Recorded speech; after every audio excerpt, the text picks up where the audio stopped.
Hello বন্ধুরা, আমার wife এখন মাছের মুড়ো দিয়ে মুগ ডাল বানাচ্ছে। প্রথমে তেলটা গরম হলো।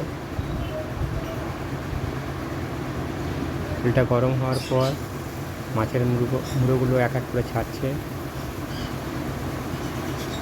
মচমচ করে ভাজার জন্য। আপনারা দেখতে পাচ্ছেন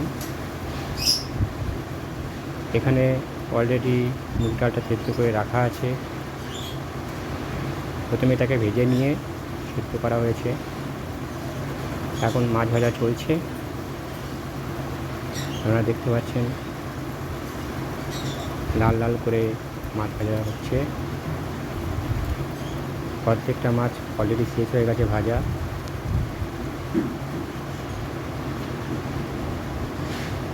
দেখতে পাচ্ছেন এবারে পেঁয়াজ কুচা হয়েছে।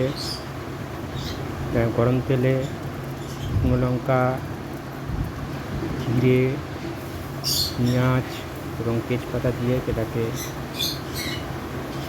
লাল লাল করে ভাজা হচ্ছে। যতক্ষণ না পেঁয়াজের রং লাল হচ্ছে ততক্ষণ ভাজা হচ্ছে।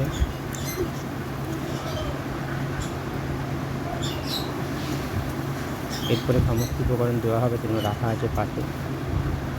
এখন দেওয়া হচ্ছে আদা রসুন পেস্ট, তারপরে দেওয়া হচ্ছে কসৌরি মেথি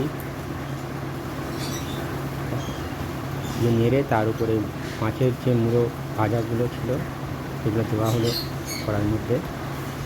দেখতে পাচ্ছেন এগুলো ভাঙা হচ্ছে কড়ার মধ্যে। ভেঙে এটাকে মশলাগুলো মেশানোর চেষ্টা করা হচ্ছে। তার উপর চলে গেল হলুদ গুঁড়ো, কাশ্মীরি লঙ্কা গুঁড়ো এবং শেষে স্বাদ মতো নুন দিয়ে আবার নাড়া হলো।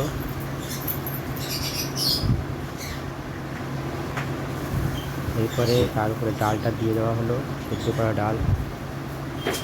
সেদ্ধ করা মুগ ডালটা ঢেলে দেওয়া হলো, সেটাকে নাড়া হলো এবং পরিমাণ মতো জল মিশিয়ে দেওয়া হলো।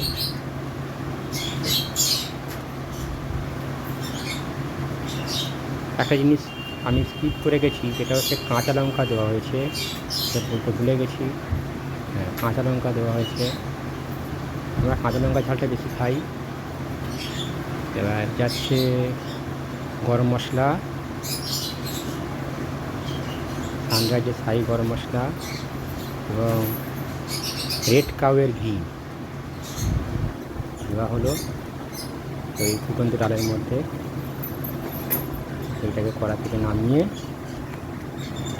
একটা বাটির মধ্যে রাখা হলো।